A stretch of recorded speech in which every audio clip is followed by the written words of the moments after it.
कह दिया। आप इनसे ना कुछ और पूछने के बजाय ना इनसे पूछें, जब ये इमाद वसीम और बाबर की बात हो रही है ना, हाँ। मलिक साहब आप ये बताइएगा कि जब इस्लामाबाद के लिए खेलते थे बाबर आजम, हाँ ठीक है, उस वक्त की कुछ यादें अगर आपके पास हों, कुछ वाकयात हों, तो वो तो ज़रा हमारे नाज़रीन के सामने, क्योंकि आपने उसको बहुत शुरू से देखा हुआ है, बाबर को और इमाद को इकट्ठे भी देखा हुआ है। क्या बात है, क्या आप और बताएं, और आपको क्या चाहिए बताइए खुरम साहब। जी बिल्कुल आपने सही कहा। देखें, स्पेशल सबसे पहले मैं बाबर आजम का जिक्र करना चाहूँगा। आपको पता है कि जिस तरह से लाहौर के अंदर लाहौर रीजन में उनको चांस नहीं मिलता था और इस्लामाबाद की तरफ उन्होंने ट्रैवल किया। इस्लामाबाद के रीजन के जो प्रेसिडेंट हैं शकील शेख साहब, उन्होंने उनको मौका दिया और देखिए लकीली ये हुआ कि जब उन्होंने फर्स्ट क्लास करियर का आगाज किया तो वो मेरे रूममेट भी बने, तो हम काफी साथ थे। At that time I was the video analyst और टीम के साथ इस्लामाबाद रीजन के साथ ट्रैवल करते थे। तो देखिए उनकी क्वालिटी थी कि वो काफी ज्यादा फोकस करते थे क्रिकेट के ऊपर। स्पेशली देखें बड़े हार्ड वर्किंग थे। जिस तरह से देखें उनको पे ऑफ भी हुआ और रात को लेट नाइट मेरे साथ बैठ के अपनी वीडियोस वगैरह देखते थे, अपने शॉट्स वगैरह देखते थे और कह के जाते थे कि खुरम भाई मैं सुबह 100 करूंगा, सुबह 100 करके ही आते थे। क्या बात है, क्या बात है। मार्बल वगैरह थी तो उसके ऊपर काफी वहाँ पे खेलते थे और अक्सर जो है सिले वो तोड़ भी देते थे। और देखें जहाँ तक आपने इमाद वसीम की से बात की, इमाद वसीम से देखें एक काफी लॉन्ग टर्म रिलेशन है, या क्लब से खेलते रहे हैं, फिर रीजन के साथ मुंसलिक रहे हैं, इस्लामाबाद की तरफ से खेले रिप्रेजेंट किए हैं। आपने उनके साथ खासा सफर भी किया है मलिक साहब, आपने उनके साथ खासा सफर भी किया है लाहौर से इस्लामाबाद। जी बहुत ज्यादा, अल्हम्दुलिल्लाह काफी ज्यादा। और मुख्तलिफ वक्तों में आप अपने कई और दोस्तों को छोड़कर इमाद वसीम के साथ चले जाते थे इस्लामाबाद से लाहौर या लाहौर से इस्लामाबाद। ये वैसे एक बात तो पता चलती है कि इमाद वसीम की यारी जो है ना वो यकीनन बहुत अच्छी है कि अपने बाकी दोस्तों को छोड़ के आप उनके साथ चल पड़ते थे। और काफी आपको पता है कि जिस तरह से रिसेंट पास में उन्होंने परफॉर्म किया है और देखें जिस तरह से रिटायरमेंट ली उन्होंने, फिर उन्होंने कमबैक किया। स्पेशली पीएसएल में देखें इन्होंने बैट और बॉल से दोनों से उन्होंने परफॉर्म किया। स्पेशली आखिरी जो 3 मैच देखे गए, आपको पता है कि पहले भी ऑलराउंडर रहे हैं, टॉप रैंकिंग में नंबर 1 रहे हैं। और देखें ऑल क्रेडिट जाता है इमाद वसीम को, जिस तरह के उनके अंदर पोटेंशियल है। देखें ऑटोमेटिकली चॉइस है पाकिस्तान टीम में। आपको पता है कि दूसरा आप वर्ल्ड कप हो रहा है वहाँ पे वेस्ट इंडीज कैरेबियन के अंदर और दूसरा अमेरिका के अंदर, वहाँ की विकेट जो है काफी उनके लिए सुटेबल है। काफी वहाँ पे सीपीएल वगैरह खेलते हैं, वहाँ के टॉप परफॉर्मर है। इसके बाद काफी लीग क्रिकेट वगैरह खेलते हैं और काफी पहले भी इंग्लैंड जाते रहे हैं और ऑन एंड ऑफ जो है काफी ज्यादा इनके जो है प्रैक्टिस सेशंस भी यहाँ पे। बिल्कुल सही खुरम साहब, वो तो जाहिर सी बात है कि जिस तरह से माशाल्लाह उनकी परफॉर्मेंस है, यही एक रीजन है कि हमारे पास कहीं ना कहीं कमी थी और हमने इमाद को शामिल किया अपने साथ। लेकिन अभी जिस तरह से इमाद का ये कहना है कि मेरे में, बाबर में और आमिर में कोई रंजिश, कोई मसला नहीं, हम अच्छे दोस्त हैं, तो आपको लगता है कि क्या कोई ऐसी बात हुई है इनमें जिसकी क्लैरिफिकेशन देते हैं ये? वाह, देखिए वो पास ऐसी बातें, जिस तरह से रिटायरमेंट ली, पहले आमिर ने रिटायरमेंट ली, फिर उसके बाद इमाद वसीम को सबको पता है कि इमाद वसीम ने क्यों रिटायरमेंट ली थी। थोड़ा सा उनके ऊपर थोड़ा सा प्रेशर था। स्पेशली आपको पता है कि लीग क्रिकेट खेलना चाहते थे और पीसीबी ने रिस्ट्रिक्ट किया हुआ था एनओसीज के हवाले से, उनको उस तरह से एनओसी नहीं दे रहे थे। फिर उन्होंने, आपको पता है is a white ball cricketer जो है, T20 के स्पेशलिस्ट हैं, तो उन्होंने क्या कहते हैं लीग को जाके खेला, तो जिसकी वजह से उन्होंने रिटायरमेंट ली और उन्होंने देखा वापस कम बैक किया है। स्पेशली जिस तरह से उनकी परफॉर्मेंस है, one of the best allrounder. बिल्कुल सही, thank you so much Khurram साहब, बहुत शुक्रिया आपका। अच्छा, एक सवाल इनसे खुरम साहब से ना, विमेन क्रिकेट पे बड़ी निगाह है इनकी, इनसे पूछें जरा कि विमेन क्रिकेट का क्या हो रहा है, जरा पूछें, आप पूछें ना, जरा अच्छा जवाब दें। खुरम साहब जरा एक रिक्वेस्ट आई है वुमेन्स क्रिकेट के ऊपर। माशाल्लाह हम देखते हैं कि जिस तरह से हमारी वुमेन्स में एक एनर्जी नज़र आती है, कहीं ना कहीं हमारी मेंस क्रिकेट में वो एनर्जी नज़र नहीं आती। अभी रिसेंटली जो है एक रिटायरमेंट हुई, उन्होंने रिटायरमेंट दी और उसके बाद भी हमारी क्रिकेट, वुमेन्स क्रिकेट जो है वो कायम है। कहाँ देख रहे हैं फ्यूचर वुमेन्स क्रिकेट का? अभी इंग्लैंड भी गई है ना, इंग्लैंड भी, पाकिस्तान की वुमेन टीम इंग्लैंड भी जाना है ना खान साहब। एक नहीं, देखिए 2-3 रिटायरमेंट्स हुई है रिसेंटली। जिस तरह से जवेरिया खान ने पहले रिटायरमेंट ली, फिर बिस्मिल्लाह मारूफ ने, आपको पता है सबसे ज्यादा उन्होंने मैचेस खेले थे, 6262 रन किए। और देखिए अभी जो रिसेंट जो जितने फिटनेस टेस्ट वगैरह, one of the fittest player थी। और रिसेंटली पाकिस्तान की देखा जाए तो बहुत ही एक्स्ट्राऑर्डिनरी, स्पेशली मैं फिटनेस के हवाले से देखा जाए तो फिटनेस बहुत अच्छी पाकिस्तान ने इंप्रूव की। देखिए इसका सबसे ज्यादा क्रेडिट जाता है जो उन्होंने अपने साथ ट्रेनर लगाए थे, जावेद शेख साहब। जावेद शेख जो है खाली वो फिटनेस ट्रेनर नहीं, he is athlete as well. आपको पता है कि जिस तरह से काबुल के अंदर अभी आपका कैंप लगा था, वो सारे जो है एथलीट्स वगैरह ने वहाँ पे ट्रेनिंग कराई। और देखें उन्होंने डिफरेंट इसके हवाले से ट्रेनिंग कराई, आपके स्प्रिंट्स के हवाले से, फिर जिस तरह उन्होंने शटल्स वगैरह कराई, फिर जिस तरह से आपको पता है कि देखें मलिक साहब ये जो अभी मलिक साहब ये जो इंग्लैंड जा रही है पाकिस्तान की टीम, आपके ख्याल में वो ठीक टीम कोच जो सपोर्ट स्टाफ और प्लेयर्स जो हैं वो ठीक अनाउंस हुए हैं? लेकिन उसके अंदर थोड़ा सा मैं जरूर अनफॉर्चुनेट कहूंगा, मैं कोचिंग स्टाफ पढ़ रहा था कि उसके अंदर देखिए ट्रेनर आपके मिस हैं, और स्पेशली देखिए आप इंग्लैंड के अंदर जा रहे हैं, जिस तरह से आपकी टीम की फिटनेस काफी इंप्रूव हुई है। स्पेशली देखिए मैं T20 के हवाले से बताना चाहूँ कि फर्स्ट टाइम जो है पाकिस्तानी T20 के अंदर जो है 13 जो है 3 रन लिए हैं। देखिए वैसे तो 75 यार्ड की बाउंड्री होती है और 65 यार्ड की बाउंड्री के अंदर लिए हैं, और दूसरा ये कि इन्होंने 22 जो है डबल्स लिए हैं, तो ये क्रेडिट जाता है। दूसरा जिस देखिए नेल बैटिंग मैच में थोड़ा सा देखिए वनडे सीरीज अनफॉर्चुनेट रही, वहां पे उनकी कैप्टन जो है उनको क्रेडिट जाता है, जिससे उन्होंने हैरी मैथ्यूज उन्होंने डोमिनेट किया, फिर टेलर हो गई, फिर सारा कैम्बल हो गई, उनकी काफी ज्यादा परफॉर्मेंस रही। उन्होंने पहले मैच में भी 140 किया, दूसरे में अभी उनकी 44 रन की परफॉर्मेंस रही, तीसरे में 141 किया। तो पाकिस्तान ने थोड़ा सा दूसरे मैच में रेजिस्ट किया, हालांकि 2 मैच में उनको डोमिनेट किया। अगर आप T20 में देखें तो पाकिस्तान की जो स्टार्टिंग के जो 3 मैच हैं काफी नेल बैटिंग मैच हुए, थोड़ा सा पाकिस्तान अनफॉर्चुनेट रहा कि उस तरह से पाकिस्तान जो है वो फिनिश नहीं कर पाया, बड़े क्लोज मार्जिन से मैच हुए, और पाकिस्तान ने एक मैच भी बहुत अच्छी जीती। और दूसरा देखिए फिटनेस के हवाले से जहां तक फिटनेस काफी इंप्रूव हुई है।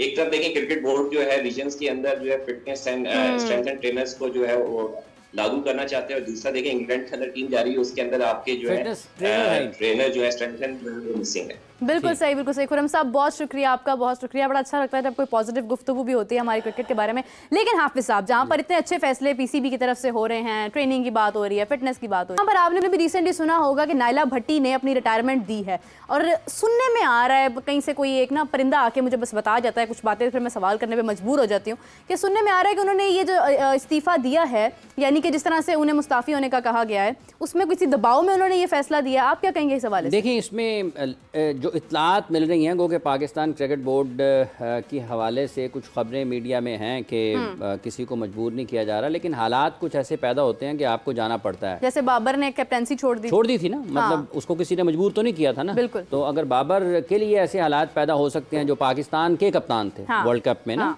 और अगर वो अपनी रिटायरमेंट दे सकते हैं या अपने कप्तानी छोड़ सकते हैं, रिटायरमेंट में कप्तानी छोड़ सकते हैं, तो कोई ऑफिशियल भी इस हालात से गुजर सकता है। तो उनके बारे में सुना ये जा रहा है कि शायद उनकी फैमिली ने उन्हें कहा कि जो हालात हैं पाकिस्तान क्रिकेट बोर्ड में, तो आपके लिए बेहतर यही है कि आप मज़ीद वहाँ पर काम जारी ना रखें। तो नाइला भट्टी साहिबा के इस्तीफ़े के पीछे एक उनके ख़ानदान यानी कि उनके अहल खाना का मशवरा नज़र आता है कि उन्होंने उसको तरजीह दी है, अपने ख़ानदान वालों को, अहल खाना के मशवरे को, ठीक है कि मैं वहाँ से छोड़ देती हूँ पाकिस्तान की। अब देखिए ना, ये मतलब क्या कहाँ पर हम मौजूद हैं कि हमें जहाँ पर अच्छे काबिल लोगों की ज़रूरत है, वहाँ पर फैमिलीज़ ही आपको कहने लग जाती हैं कि आप कहाँ टाइम ज़ाया करें, इसका कोई फ्यूचर नहीं, आप पीछे हो जाएं। इसी तरह का आप देखें एक फ़ैसला, नाज़रीन आपने भी सुना होगा, पीसी की जानिब से टिकट्स के हवाले से काफ़ी बात हो रही थी। आप साहब उसमें भी कोई हेर फेर, मतलब क्या आप क्या चाहती हैं मीरा? आज मैं चाहती हूँ आज हाफिज साहब ने जो होल्ड करवाया हुआ है ना हमें पिछले वर्ल्ड कप से, वो आज खोल दें सारी बातें हमारे सामने। बात यह है कि वो जो वर्ल्ड कप में होल्ड कराया था ना चीज़ें, उसके बाद खुली है ना सारी, अब ये भी खोल दें बात। देखिए एक इसमें ये मिस हैंडल हुआ।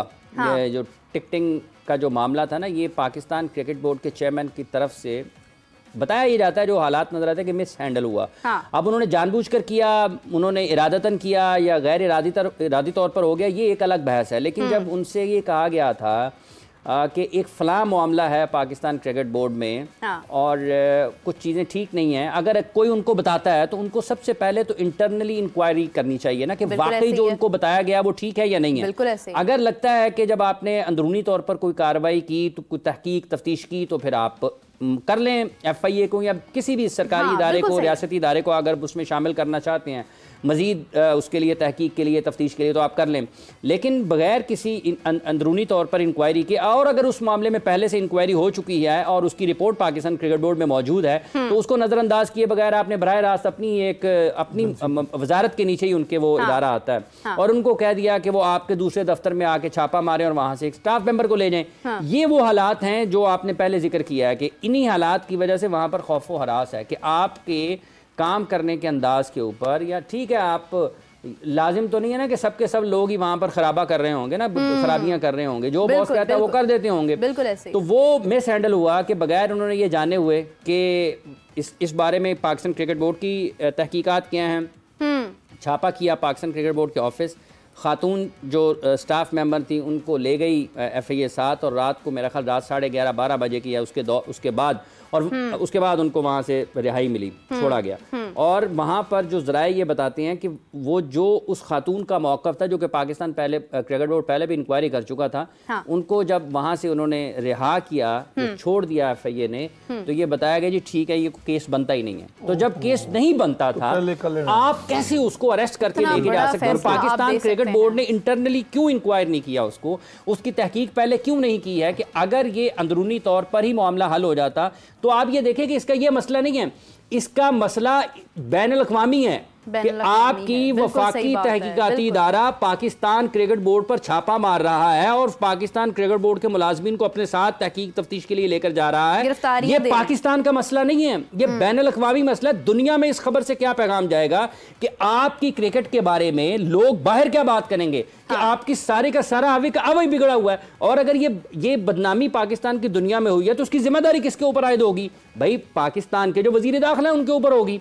वजीर दाखिला कौन है? पाकिस्तान क्रिकेट बोर्ड के चेयरमैन है, तो उनके ऊपर आयद होगी कि आपने क्या किया है। बाद में ये मुस्कुराकर तो कह देना बड़ा आसान है, मैंने उन्हें रोक दिया है। भेजा किसने था? सवाल रोकने का नहीं है, आपने नहीं रोका। सवाल वो एक भेजा किसने है? इमेज बिल्ड करने का है जो अगले बंदे की होगी है, ठीक है। और ना सिर्फ उस खातून के साथ, ठीक है, बल्कि पूरे स्टाफ के साथ और उसके साथ बैनुल-अक़वामी सतह पर पाकिस्तान क्रिकेट बोर्ड के साथ रोकना आपने नहीं है। रोक तो वो इसलिए गए कि केस ही नहीं बनता। अगर वो अदालत में चले जाएं आपके खिलाफ कि आपने उनके साथ ज्यादती की है, ठीक है, उसकी जो है ना वो इज्जत नफ्स को मजरूह किया या उसकी साख को नुकसान पहुंचाया, वो आपके ऊपर हर्जाने का केस कर दे, ठीक है, तो आप कहां जाएंगे? सो ये बुनियादी तौर पर मिस हैंडल हुआ चेयरमैन की सतह के ऊपर और पाकिस्तान क्रिकेट बोर्ड के एक बड़े अफसर अपने एक डायरेक्टर को इसी में बचाने की चक्करों में लगे। ये सब के सब मिले हुए हैं, लेकिन मसले का हल ये नहीं है। मसले का हल ये है कि आप लोगों को हटाएंगे और अपने लोगों को लाएंगे, ठीक है। अगर आपने इनको हटाना भी है तो जिनको लाया जा रहा है वो किस बुनियाद के ऊपर, किस मेरिट के ऊपर लाया जा रहा है? ये सारे के सारे वो लोग लाए जा रहे हैं मीरब जिनका बराह रास्त खेल से कोई ताल्लुक नहीं है। और वैसे सियासी भर्तियों की फहरिस्त मांगी जा रही है, तो ये भी सियासी भर्तियां होंगी, ठीक है। तो ये भी सियासी भर्तियां हैं। हाँ, ये सियासी प्लस हैं, ये सियासी प्लस हैं, ठीक है, हाँ, ये सियासी प्लस हैं। सबसे पहले काम होना चाहिए था क्रिकेट का। क्रिकेट का कोई काम नहीं किया। जो बंदे लगाए हैं ना उनका क्रिकेट की डेवलपमेंट से बराह रास्त कोई ताल्लुक नहीं है। रोटेशन पॉलिसी के साथ साथ ये सियासी पॉलिसी भी चल रही है, ये सियासी है, ठीक है। अगर तो आप डेवलपमेंट का काम सबसे पहले करते तो नजर आता है यार आपके लिए क्रिकेट बड़ी इंपॉर्टेंट, बहुत अहमियत रखती है, बहुत अहमियत की। अगर आप ये पूछते पाकिस्तान की जूनियर टीम कहाँ पे, आपका हाल ये है कि आपने पाकिस्तान की अंडर 19 टीम के हेड कोच को पाकिस्तान की टीम के साथ लगा दिया बैटिंग कोच। आपको कोई पकड़े और पूछे ये क्या जुल्म है पाकिस्तान के क्रिकेट के साथ? आपकी ए टीम का कोई पता नहीं है, अंडर 19 टीम का कोई पता नहीं है, लेकिन आप मुख्तलिफ सरकारी इदारों से उठा के अफसरान को पाकिस्तान क्रिकेट बोर्ड में ला रहे हैं। ये क्या जुल्म है पाकिस्तान के क्रिकेट के साथ?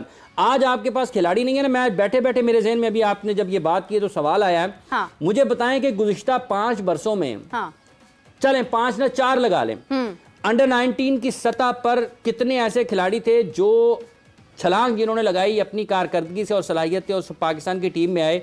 मुझे एक नाम गिनवा दें जो आया हो और वो वहां पर जमा हो, जबकि इससे पहले जो डेवलपमेंट का काम होता था उसकी अंडर 19 में से जो लोग आए और जम गए, मैं आपको नाम गिनवा सकता हूं। शुरू हो जाए बाबर आजम से।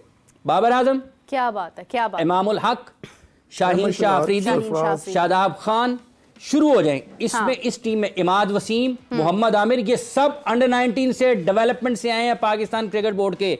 आप 5 बरसों में मुझे बता दें कि कोई डेवलपमेंट से, आपके डेवलपमेंट स्क्वाड से, आपके डेवलपमेंट के प्रोग्राम से, आपकी जूनियर क्रिकेट से कोई खिलाड़ी जंप किया हो पाकिस्तान की क्रिकेट में और उसने बैनुल-अक़वामी सतह पर पाकिस्तान का नाम रोशन किया हो? नाम लिखें यहाँ पर उस खिलाड़ी का। करता ही नहीं है कोई, जो परफॉर्म कर रहा होता है वो तो तभी जाता है, डिप करता है, जंप नहीं करता, डिप करता है। अच्छा भला होता है, टीम में आता है, नीचे से चला जाता है। शाहनवाज धानी भी आपको फास्ट एंड फ्यूरियस का कैंप लगता था, Pakistan cricket national cricket academy लगाया करती थी। मुझे बता दें कंडीशनिंग कैंप, स्पेशलाइज्ड कैंप कहां पर हुए हैं, नतीजा क्या निकला है?